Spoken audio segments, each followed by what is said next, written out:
Right, we are back with another From the Trash episode. This time we've got a Dyson DC33 MultiFloor. So I have actually never owned a DC33. I've never even owned a DC14. I've owned several clutch Dysons, but they've all been DC07s. So I've never owned one of these newer ones. And honestly, right after the bat, I haven't even plugged it in, I haven't used it, I haven't pushed it around. But just after lifting it around, this thing feels like junk. This thing feels considerably cheaper than any Dyson that I've ever had, or any of the older Dysons that I've ever had. Even the ones that go yellow and go green, yes, they go brittle, and this does feel sturdier than a brittle Dyson, but when they don't go brittle, they feel better than this. This thing is nasty. You can flex the whole body. It's just a mess. The wand is plastic. On the older ones, for those who don't know, this has a metal wand, but this one is plastic. The whole body flexes. This thing is just a mess. Now, despite the name of this series, this guy was not actually a trash find. I had someone contact me on Facebook Marketplace asking if I wanted to trade one of my Hoovers for this machine. I was selling a Hoover Wind Tunnel Max. It was a tan one. I think it was the pause version. I was selling it for $20, and someone asked me if I would trade for this DC33, and I decided to do that because this machine, once it's rebuilt, if it works, I don't know if it works yet, which is why I'm doing this episode on it, but if it works and I have to rebuild a clutch, you know, once it's all done, this guy will sell for like $100. And I was only selling that Hoover for like $20. So I thought it would be a worthwhile investment. So hopefully it doesn't need too much. Hopefully the only thing it needs is a clutch rebuild. I'm going to assume it needs a clutch rebuild because it's a clutch Dyson. But who knows? The clutch might be good in it. But if I'm selling this machine for $100, I don't really feel comfortable selling it for that much without a clutch rebuild. So I probably will still do that, even if it doesn't really need it. But anyways, without further ado, I'm going to give you guys a quick overview of this machine. And then I'll plug it in and show you how it runs. I have not plugged this machine in yet. And I guess not really the seller, but the person who traded this with me did not tell me if it worked or not. So it's going to be a surprise for both of us. Down here at the base, we have our clutch. So again, this is just like any old Dyson, any DC14, any DC07, except the carpet. I want a DC07 carpet so bad. That is the version of the DC07 with no clutch. It just has a belt. I want that one so bad. As the British style base plate. Such a cool machine, but that's a very hard machine to find. But any other DC14, DC33, DC07 has a clutch like this. They all take the same clutch. They all take the same clutch belts, and it's the same method to rebuild the clutch. I've rebuilt 2 Dyson clutches, and it isn't as bad as people say after you've done it a few times, but it is one of the more difficult repairs. I would not recommend doing it unless you're rather handy. If you've never really worked on a vacuum before, I wouldn't recommend it. It's quite a difficult repair. But like I said, after you've done it a few times, it isn't bad. So I don't mind rebuilding a clutch on this. It's only like a 15-minute repair for me, but the first time I did it, it took me well over an hour. It's tedious. But anyways, yeah, we have our clutch. I don't know if this works yet. We'll find out when we plug it in. I probably will rebuild it, though. We have the base itself. Interestingly enough, we have all these stickers over it that are saying that this was a store display. So I'm wondering if this was maybe purchased at Walmart or Bed Bath & Beyond. I don't really know what store would let you purchase the display, so at least, you know, now, maybe yeah, in the past, they didn't do this, but now if you go to a store, all the displays are like dummy machines, so, you know, that is kind of interesting. The only machine the only store I can think of that had their display machines be real machines was Bed Bath & Beyond. Walmart also might have done it in the 2000s when this was available, but I'm not sure. And if this was a store display, I would assume that they would purchase this machine around when it was discontinued, which would be 2018, but we'll check in a second. Although, like I said, if this was a display, what I would assume is that they purchased it, you know, right when it was discontinued, but this machine was actually manufactured in like 2010 or 2009, whenever they came out. Either way, yeah, this was a store display at one point. I don't know what store. I don't really know how I would figure out, but it was a display at one point in its life. Here's the side. Again, everything's in good shape. The base is in good shape. This hasn't gone brittle. Although this style of Dyson plastic doesn't really go brittle, so that's not really that big of a deal. It's mainly I don't know if the DC15s do it, but the 14s and the 07s really do it. Those are definitely the worst ones. Here's this filter. So unlike on the 14, the filter isn't up here. It's actually on the side, like on an 07. Although on the 14, you can still remove this, but I don't think there's anything in here. But anyways, we have our filter. So this guy is washable. I might replace it depending on how bad it is. Yeah, I might replace this.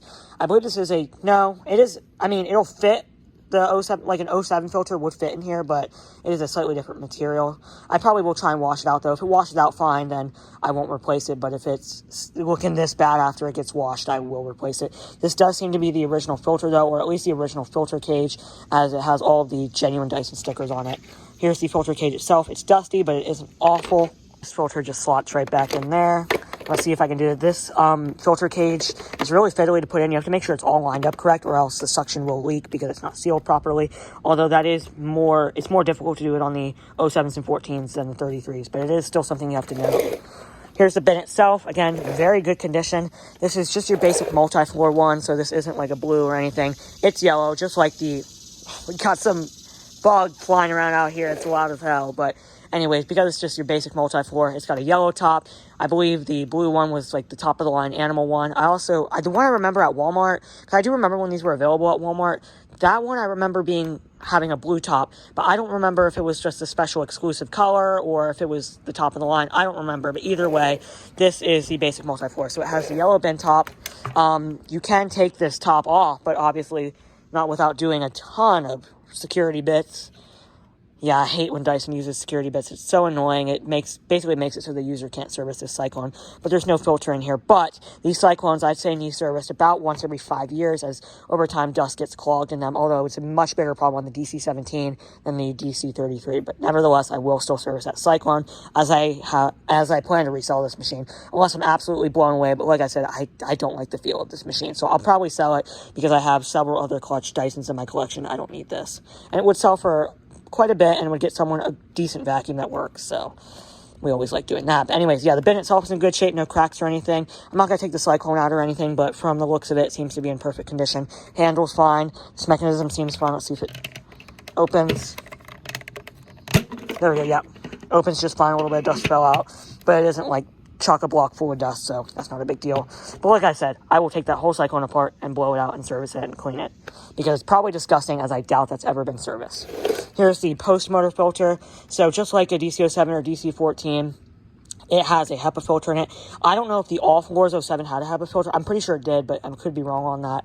But either way, what is different than an all floors or a 14 is that it doesn't have those annoying clips all around the side that you need to tediously remove to be able to access the post-motor filter. It's one of my biggest pet peeves with the 07 and 14. I hate that so much. I have broken those clips before. It's not fun. It takes me a good 5 minutes to get that cover off. It is very annoying. And it also makes it so the user can't really service it easily, and oftentimes they break and then they have to buy a whole new cover. It's just a mess. So I am glad that they changed. This is one of the things I like about the 33, that they changed it. So you can see on the side here, we just have a little, well, I was going to say it was going to be easy, but there we go. You just have that little clip that you can undo with your hand. Obviously on the 14 and 07, you need a flathead screwdriver or a butter knife or something like that to take this cover off. But on the 33, you can just do it with your hand. I believe this is also the same sort of system on like the DC28 and DC27. Anyways, that comes off. It's hinged. Cover itself is in good shape. Here's the HEPA filter. Oh, wow. This is actually in very, very good condition. I've seen these much, much worse. I've seen these like so, caked with carbon dust that you can't even see any of the white. But this one doesn't seem to be that bad at all. I might not even bother replacing this, to tell you the truth. Usually I would definitely replace this, especially if I'm going to sell this for $100. But that looks barely used, so it might not need to be replaced, although I might replace it. I assume this was replaced, as I don't think this is a genuine Dyson filter. As you can see, there's no markings or anything on it. It is the correct purple color that the original Dyson one would have been, but it's not. Doesn't have any markings on it. So I assume this has been replaced, especially judging by the condition of the pre-motor filter. This machine has had some use, so yeah, I would assume this has been replaced. Otherwise, you can see it's not too bad in here. A little bit dusty, but not surprised. We're not awful. And then that just shuts like that. Push it back in place, and then the bin just simply clicks back on, just like that. Inside of the machine, we have the clutch mechanism, which I showed you earlier. We have our, I don't know what this is. No, this isn't the U-bend. This is the elbow. The U-bend is on the back, or at least, yeah, sometimes people lose the U-bend. I never understood how you lose that, but this one does seem to have it. Yeah, we have the elbow, no clogs or anything in there, so that's a good sign. Going around here on the back, we can see the U-bend. I'm not going to remove that because I just don't really care. We can see it's not clogged. It's actually a clear U-bend, which I didn't know the 33s had, but apparently they do. Obviously, this one has one. The 14s and the 07s have a gray, non-clear U-bend, so I do like that it's clear. You can see a clog, but obviously it is there. Like I mentioned earlier, sometimes people lose them. I don't know how, but people lose them sometimes, but this one has it. Here's the lower cord hook. Again, that's in good shape. Nothing really on this side besides the filter, which I showed you earlier. Moving up a little bit on the machine, we have our cord. So this has got a slightly newer style Dyson cord, but it still has the older plug end. Unlike the plug-in that's on like the 41 or any newer Dyson, this has got the older style like that, but it doesn't really matter. I honestly think that style makes a little more sense. Cord itself seems to be in really good condition. No rips or anything, which is good. We have the power switch. There's no brush hole shut off, obviously, as there's a clutch. There's no switch up here. It's just on and off. On the side, we have our two attachments. We have our crevice tool and dusting brush thing. I hate this tool so much. I think Dyson pioneered it. I think the 33 was like one of the first Dysons to have this attachment. I hate it. A lot of different vacuums come with this, and it's just a bad tool. It's a very short and stubbly crevice tool that isn't really good for anything. And then this dusting brush, it's okay. I've seen worse, but it isn't great. It would be better if they just included a nice long crevice tool and a separate dusting brush, which I believe the top of the line DC33, the Animal or the Complete or whatever they called it, would have had a nice extra long crevice tool, but they never came with a proper dusting brush, unlike the DC07 and DC14. So I don't really like that tool, but nevertheless, it is there. And then we have the upholstery tool. Now, these upholstery tools are really decent tools. I actually like these. I believe this is the one they're still including with the modern Dyson, or if it's not, it's a very similar one to the one they're still including with Dysons. But yeah, that's in good shape. Litter pickers are still there. Not too disgusting. That will clean up just fine. There's no button or anything. These Dyson tools just snap in like that. Pretty easy. The upper cord hook, so you can see that's in perfect condition. No cracks or anything. A lot of the older Dysons, when they get brittle, they will break around here. Not the cord hook itself, although that can break because it's plastic. But the surrounding part of the cord hook, like you see this plastic here, that will break off. And then once that's broken, the cord hook doesn't, like the upper cord hook doesn't even stay in. It just kind of falls out. But fortunately, this one doesn't have that issue. But because this is made of newer Dyson plastic, I would not expect this one to be brittle. I've never seen a brittle 33. I've seen several brittle 07s and 14s, but never a brittle 33. We have the button here to release the wand. So this is a slightly different wand setup than your typical 07. The 07, it just has the button to release the wand, and then, yeah, it doesn't pull out at the top, but on the 33, it does pull out on the top. This wand is plastic. I hate this. I don't know if the 28 had a plastic wand. Someone could correct me if I'm wrong, but you see, unlike a 28 or 17, the wand doesn't just like on the 17, you just pull up and then the whole wand comes out, and it's nice. I like that. But on the 33, it doesn't do that. It locks, and you actually have to press this button, and then you can remove the wand. Now, these Dyson hoses, I do not like. They're constantly bulky, and when the machine is on, it doesn't really stretch that far. The only way to get them to stretch to their max potential is to put the machine at the bottom of the stairs so it docks itself. But then you're like really having to pull on the hose. It's just a nightmare.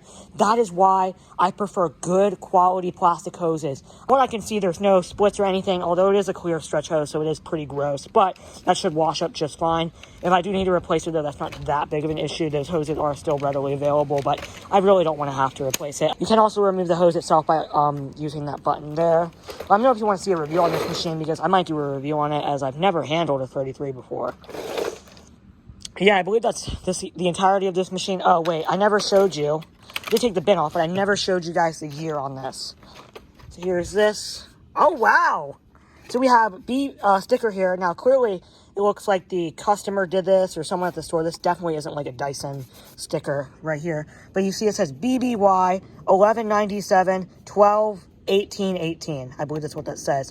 So I don't know what 1197 means, but BBY, that might mean Bed Bath & Beyond. Maybe. Or maybe that would be BBB. Yeah, I don't know. But either way, this is clearly some sticker from a store, or the customer did this. But we have a date here, and this might have been the purchase date, or maybe that's like when they replaced the filter or something. I'm not sure, but we have 12/18/18, which is just around the time I saw these being discontinued. And that would make sense, as this is a store display, so I would assume the only way for the customer to be able to buy the store display is if they were just being discontinued. So that would make sense. But the year on this machine, we have to look a little closer. Flip this way. Let's see right here. Let me see if I can zoom in. The year on this machine is 2010. It's 40-something. I can't see, but it's the 40-something week of 2010. So that would be just about the time I started seeing these DC33s come out. And if they purchased it in 2018, that would make perfect sense. So these machines had about an 8-year run, which is what I expected.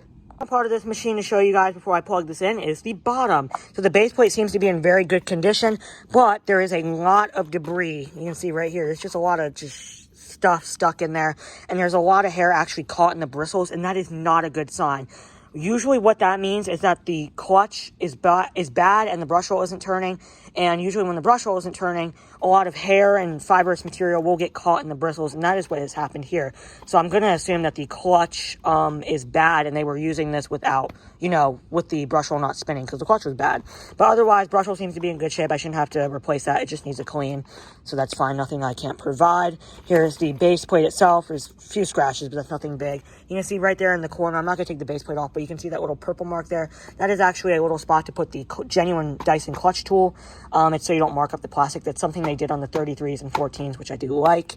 But otherwise, yeah, the bottom seems to be in good shape. That's the lower hose. All right, now it is the moment you guys have all been waiting for. It's time to plug this machine in and see how it runs and see if the clutch is good. Honestly, I doubt it, judging by that brush roll, but who knows? We're about to find out. Now, like I said at the start of the video, this is the first time I am turning this machine on. I don't know if it runs. I don't know how it sounds. I don't know anything. The lady never even told me if it ran. So this is going to be my first time hearing it, just like it's going to be your first time hearing it. All right, so I don't know if it's on or off. I think it's off, but I will still record myself. Well, let's see. I think it's off, but I am still going to record myself plugging it in just in case it is on. There is no confident way to really tell on these Dysons. So anyways, plugging it in right now. Oh, wrong way. There we go. All right, didn't turn on, so hopefully that means it's just off and not dead. But either way, here we go. Awesome. Ooh.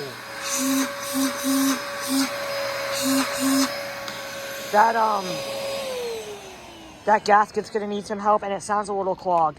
The suction is not that great. It's okay. It's there. It exists. But, oh, my screen brightness is being weird. But, the suction is there. It exists, but it's not great. These Dysons, one thing I do have to give Dysons is their suction is usually very strong, and it feels a little weak for a Dyson, so I would be willing to bet it's that filter, as, like I said, the suction is there. It's just not great. Let's see if the clutch works. Nothing right now. Yeah, we're in carpet mode. Nothing. Yup, just as I thought. That clutch is destroyed. Absolutely no life. And here it is in the other position in case I had it wrong. Yep. Nothing. Oh, it stinks. It smells like cigarettes. Oh. Yeah, turn it off. Yeah, this one definitely has a smoking odor to it. And as you guys can see, that clutch is absolutely destroyed. The brush roll isn't even turning. So usually when that happens, usually one of the clutch belts itself is actually broken and it's not even stretched out. There is some tension on the brush roll, like it's not super freely spinning, so what I would guess is that the clutch belt up in here that connects the clutch to the motor itself, I would guess that that's broken.